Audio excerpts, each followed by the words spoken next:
Now here we have the, I believe it's the Battle of the Trident.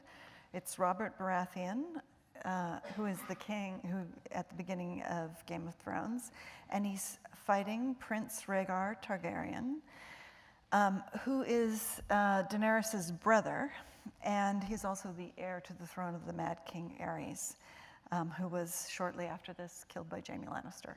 I got that right? That's right. Okay. This is one of the key scenes in A Song of Ice and Fire that occurs, before the books open. But it sets the stage and everything that follows.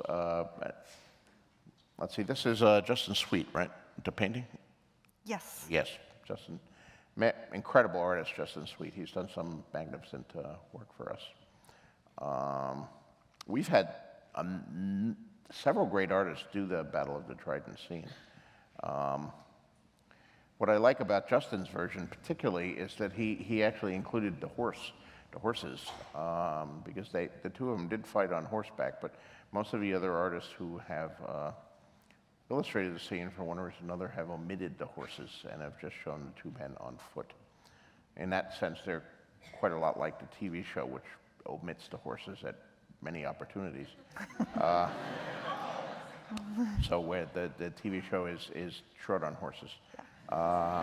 But we have horses here, and that's good. So the two of them were fighting in the middle of the Trident, the ford of the Trident, and it was a whole turning point where everything that occurs in the books was set up by this fight between two men.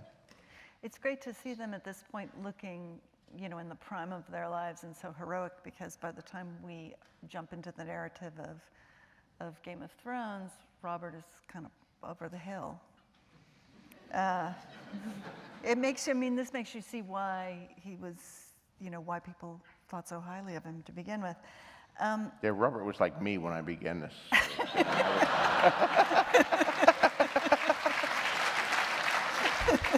My hair was dark, I was skinnier, I was different in '91. Hey.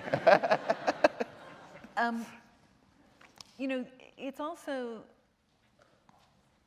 Rhaegar has kidnapped Robert's betrothed and Ned's sister, but it's really the culmination of a lot of forces. I mean, this is a big personal confrontation, but it's also kind of a big, kind of socio-political confrontation.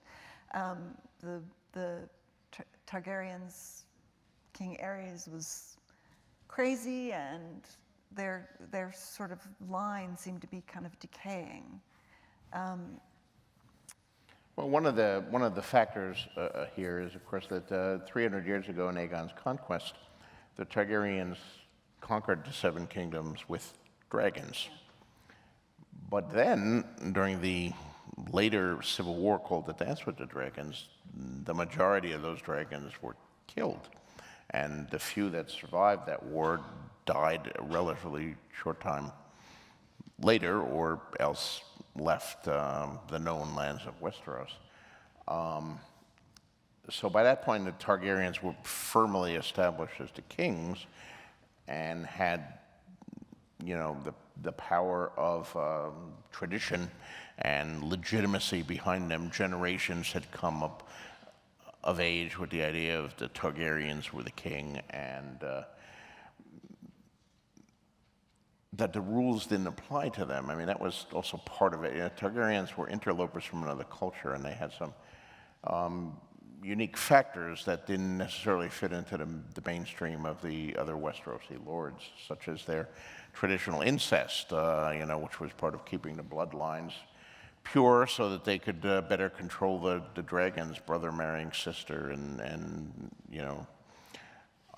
nephews and aunts and so forth, and all of that is detailed in the book, all of the matches and so forth. But by the time this comes around, the Targaryens have not had dragons for a long time, and I guess Robert and some of the other lords are starting to say, we don't really have to be that afraid of these guys anymore. They can no longer, just fly overhead and burn down our castles or entire cities. And it's beginning to, this is beginning to dawn into it that maybe the Targaryens are just people like other people, and not an outside alien force with strange, scaly superpowers. Of course, then Dany, well, you know. So that's what the books are all about.